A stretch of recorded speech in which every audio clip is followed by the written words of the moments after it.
angel friends, Reverend Nina here, founder of AngelsTeach.com, and welcome to Q&A with Reverend Nina. Our question this week is from Michelle Bennett, who hails from the UK and originally from South Africa. Michelle has been with AngelsTeach community for quite a few years here, has been through all of our training, and is now an AngelsTeach teacher in training. So Michelle asks, we are currently looking for a new place to live and start a new beginning.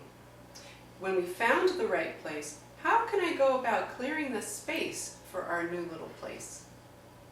Great question, Michelle, and one that applies not just to new homes, but also to ones that you have lived in for many, many years. We've lived in this house for about 19 years now, and Peter and I do a regular practice of keeping the energy clean and clear. So very, very important question. I'm going to make a few points here. Point number one is to make sure that the energy is flowing well, that the furniture is in places that feel good. Really tuning into what is right in the heart and not necessarily in the logical mind. So in other words, when you're trying to decide, where do I put this couch, where do I put the kitchen table, all of that, ask your angels to help you and really tune into what feels right here.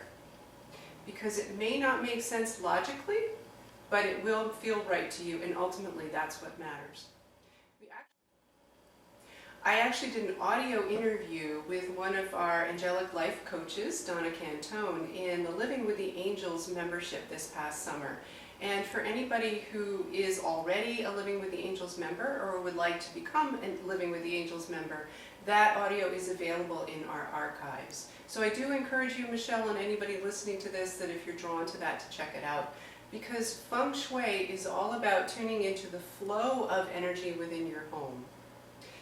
The way that my angels help me to understand this, and I don't follow all of the principles of Feng Shui to the T because some of them honestly don't feel right deep down in who I am.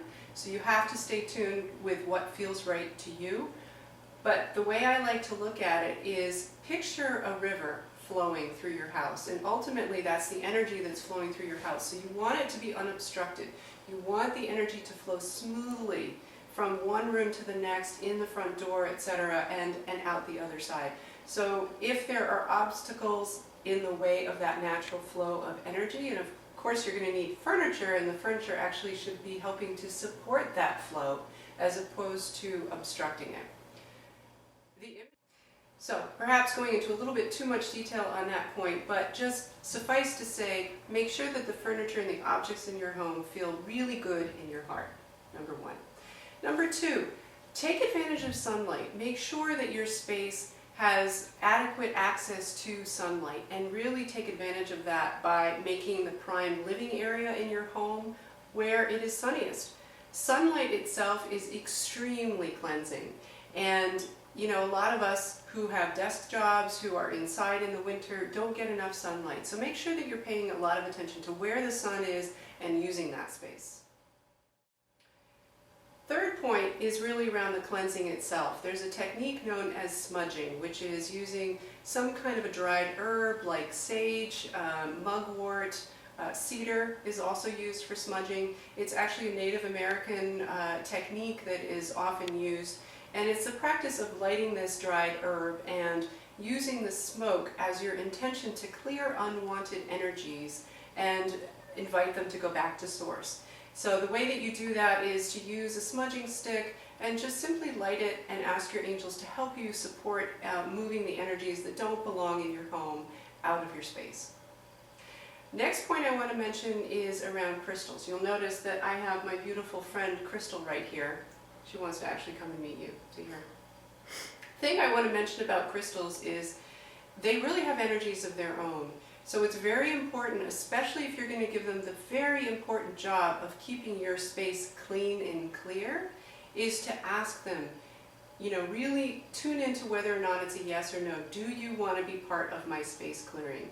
And you're not going to have total dialogue like I would have with my friend Suzanne on the other side of the camera here, but you are going to hear whether or not it's a yes. And you want to make sure it's a yes, because you want to honor the role that this crystal has in the universe.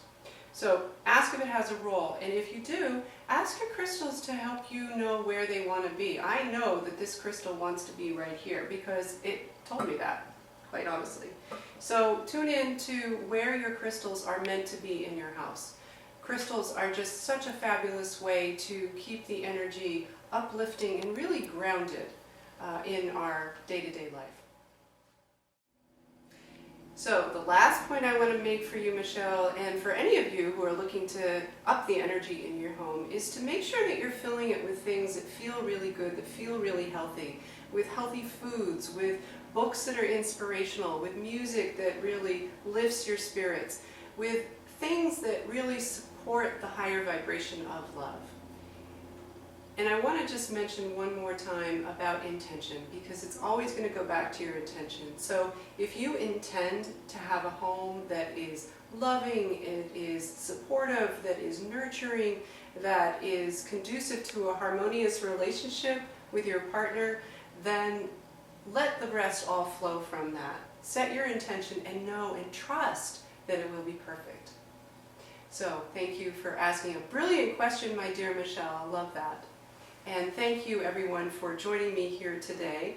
And remember that you can always continue this conversation. We'd love to hear what you guys have to share in terms of your tips and your techniques for keeping your energy, your space clean and clear.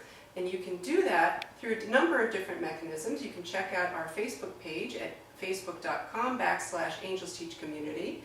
You can also go deeper into that relationship through our membership community. Living with the Angels also has a membership group on Facebook as well. So lots of areas for you to share what you know, what you love. If you like this video, I encourage you to like it. We love to keep the angel energy moving and going in the direction that it needs to. So again, thank you for joining me here today. Wishing you blessings of love, joy, and abundance. Be well.